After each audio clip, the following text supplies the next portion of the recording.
Hello, everyone. My name is Valerie Smith. I am 55 years old. I just turned 55 in March. And I have used metabolic therapies the last 8 years to maintain being in remission of 6 mental illnesses that I suffered from for 4 decades. I don't have any memories of ever being well. My earliest memories are of being 5. And even then, I was overcome with sadness and anxiety. And by the time I was 8 years old, I began hearing very dark voices that instructed me to harm others, to harm my family, and to harm myself, later to be diagnosed as schizophrenia, along with anxiety and depression.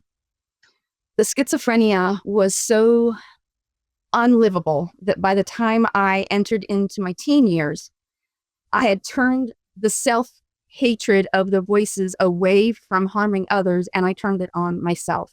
And that is where my extreme anorexia started as a teenager. And for almost 4 decades, I teetered right around 70, 75 pounds at 5'9". I was also diagnosed with OCD, obsessive-compulsive disorder, and I had the regular symptoms of that as a teenager, as an early 20-year-old, of body checking locks, counting things before I could relax. But the self-hatred and the voices of the schizophrenia were so dark and so evil and incessant, 24 hours a day, that the OCD morphed into something more harmful than what it already was. And I was self-harming by cutting my arms and legs as a release of this stress of the voices screaming at me. And I also developed a mind-boggling condition called trichotillomania, where I was pulling out all of my scalp hair, my eyebrows, and my eyelashes. Again, in an attempt to deal with all of these mental illness symptoms that I didn't understand, that wouldn't go away, wouldn't turn off. I had a wonderful family that advocated for me. My mom fought for me. As a young child, a young teen, into my 20s, I was under traditional care all of this time. I was in and out of mental illness wards, inpatient facilities. I was under the care of a care team of many psychiatrists over the years. I had over a dozen psychiatrists, over 15 psych meds to treat the schizophrenia, such as Seroquel and Neurontin, and I was on a slew of SSRIs trying to deal with the depression and the anxiety, separate ones trying to mitigate the OCD. None of those medications ever made a reduction in my symptoms. They only caused side effects, and I functioned worse on them than off of them. But I trusted the medical team. I trusted the doctors, the nutritionists that wanted me on a plant-based diet. I trusted the psychiatrists that years and years of talk therapy to deal with my childhood issues that were traumatic, still through all of that therapy, didn't allow me to resolve anything in my mental illness symptoms. And it was an unlivable existence. And by the time I got to my 30s and 40s, my physical being was completely broken down. I had full-blown osteoporosis and had 5 fractures within 5 years. I had lost so much musculature that I didn't even have any left internally. And I had multi-organ prolapses, and I had 7 surgeries within 15 years to either remove, replace, or repair those organs that I could no longer hold in place. I just had a slew of all of these physical illnesses because of my malnutrition, because of my starvation. And so mentally and physically, at the age of 45, 46 years old, I was done. I no longer wanted to wake up.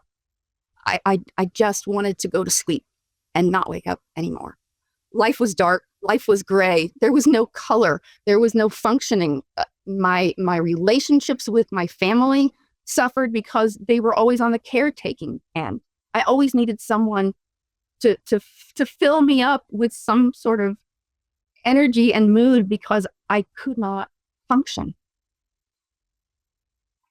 I was desperate, and I knew that I wasn't going to survive another year. I had plummeted back down again to 70 pounds at 5'9", and that's all I was consuming every day was spinach and celery. And I had more physical illness happening. My mental illnesses were raging out of control. And I knew traditional treatment was no longer viable. My last 2 psychiatrists had told me that I needed to accept this. When they would start with me, they'd say, oh, we can make you better. We're going to put you on this cocktail of meds and you're going to be better and you're going to be able to live your life. And in the course of several months with that new therapist, their message changed to me. And they said, you just need to accept this, that you have intractable mental illness and it's incurable. And you just have to do the best you can with the time that you have remaining. That is so hopeless. That is so helpless. So I began to search. I knew that it wasn't about weight gain, even though I desperately needed to gain weight, because I had been weight restored in facilities a couple of times in my life on carbs, on ultra-processed food, on seed oils, and my mental illnesses never changed. So it wasn't about weight gain, even though I needed to gain weight. I knew there was something wrong in my brain. I felt like my brain was broken. And that's when I found Dr. Georgia Ede and Dr. Chris Palma online. This was way before they had written their books, but what's in their books is what I found. They had some early talks on smart TVs and YouTube, and I found some of their writings online. At this point in my life, they were talking about how food and nutrition could impact your brain, that the neurotransmitters in your brain, in order to function optimally, in order for you to process things and take in new information and have neural plasticity, they needed to have the building blocks in order to function cognitively and properly. And those building blocks in those early writings that I found had to do with the amino acids that come from nutrition, come from food.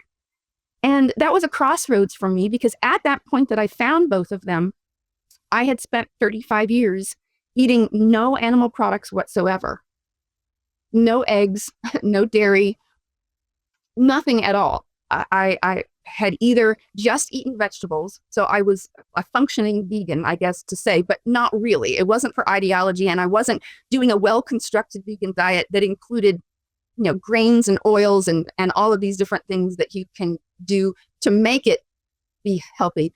Mine was a cover. Mine, I would say I was vegan just so that I could get away with eating plain lettuce and continue to starve myself. So I had no proper nutrition anywhere. I ate what was the lowest amount of calories that I could consume in a day in order to continue to drop weight, in order to continue to punish myself, to try to deal with the schizophrenic voices that would push me in and out of delusion. It was horrifying. So I embarked on this journey to figure out how I could implement this. Because of my anorexia, I couldn't trade one plate of food for another and just jump in. I had to figure out, if I'm going to do this, how? How am I going to do this? Well, it was a long, slow process, but it was literally one bite at a time. So on that first day in 2017, I decided I'm going to do one more thing. I'm going to try one last time. And it started with one bite of animal protein. And I promised myself that if it got easier in a week, I would double it. And then I would double it again. And then I would double it again. It took me 2 to 3 months to even get up to what would be considered a normal portion that someone eats in a regular standard American diet. It took me several months just to get up to eating 8 ounces of animal protein, of beef. So it was a long process, but I began to notice changes. And at the 3-month mark, the 6-month mark, the 9-month mark, things were changing. And they were concrete changes. For the first time in my life, the depression and the anxiety lowered. And also, for the first time since I was 8 years old, the schizophrenic voices that would pull me to the brink of harming others, harming myself, following through with both of those, pulling me into a world where I would lose touch with reality for days, and my family could not get me back to where I needed to be in order to function with them. It lowered. For the first time since I was 8 years old, it was still there, but it was now, I describe it as now in another room with the door closed. It had quieted for the first time in my entire life. And because that quieted and my brain started working and lighting up, I could walk away from the harmful OCD of cutting my arms and legs, which I had tried many times over the years to make myself stop. you have control over your hands of whether you do this or not, but I would always get pulled back into it because it was a brain dysfunction, a compulsion that I could not turn off. So it was just absolutely amazing. And by the time I made it to the 12-month mark, the 1-year mark, everything was completely gone. I was absolutely blown away by how powerful the intervention of nutrition is to follow and make the remission of mental illness. It was just absolutely unbelievable to me. And I have never, in the last 8 years, I have not ever heard another voice. I have not ever suffered with another bout of panic attack, depression. I've never needed to go back to doing any sort of obsessive-compulsive disorder symptom or action. It's all completely gone. And, even though we have stresses in our life, even though we have things that happen during the day that can affect our moods, it's nothing compared to what I lived through. And so in that 12 months that it took to heal, some people will think that that's a long time. That's just a blip in my life. 12 months is nothing to give to something that's going to give you a first chance at life and experience life the way you've never, ever experienced it for yourself and with your loved ones. It's just been absolutely tremendous.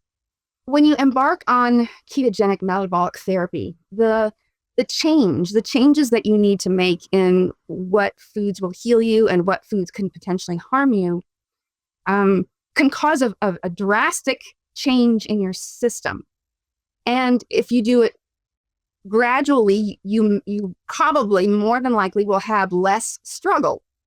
But those who go cold turkey or change over drastically may experience some hiccups, some setbacks, some symptoms that they were not used to having in their prior way of eating. But all of those can be used as tools to try to learn more about yourself. And I experienced those things also, but I don't really consider them setbacks. I consider them challenges to learn about my body and what my body needs.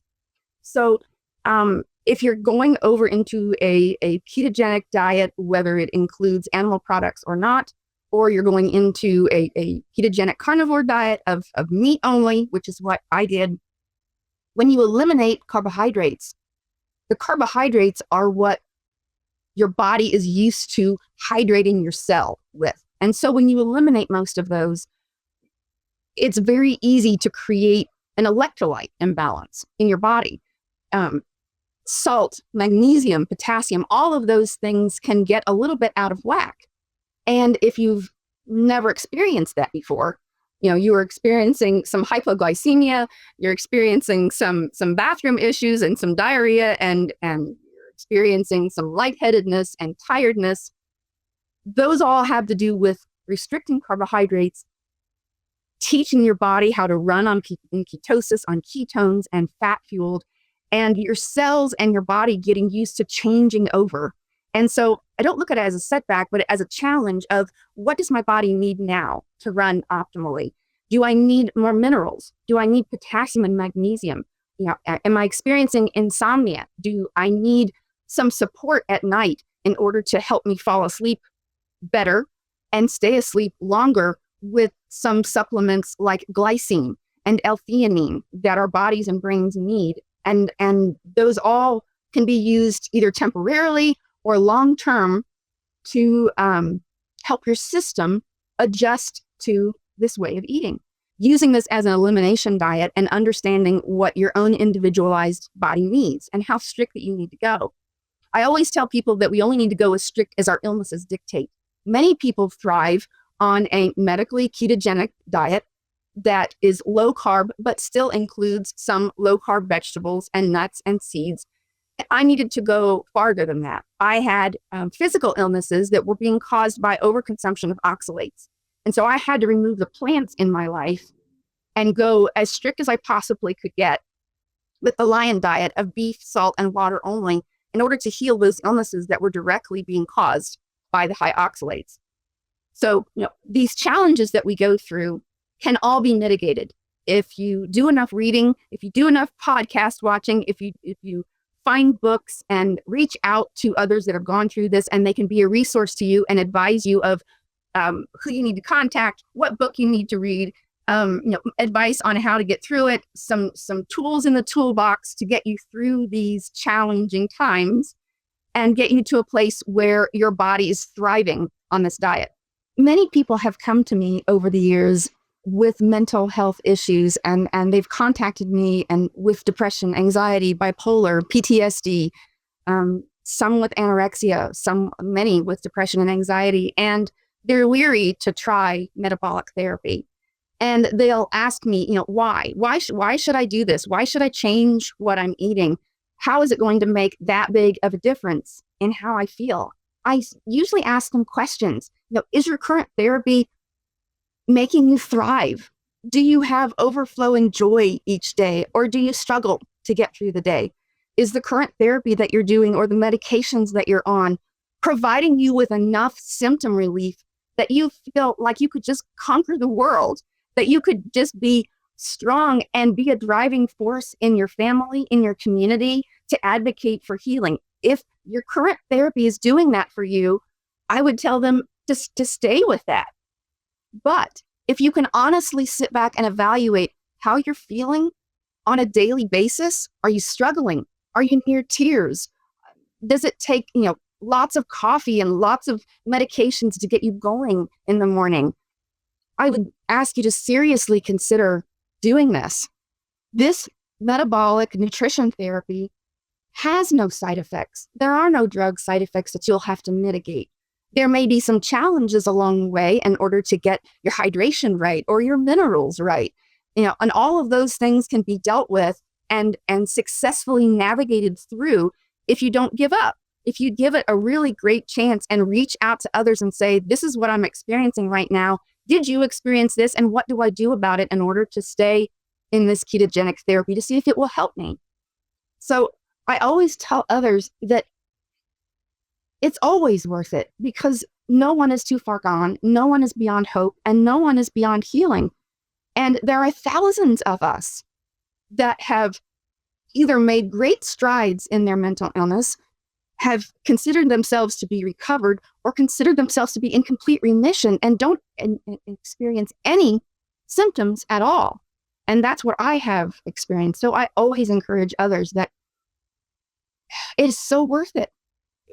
What if you do this and you have a brand new life, a life that you've never known? It's always going to be worth trying nutrition and food to heal what you are suffering from.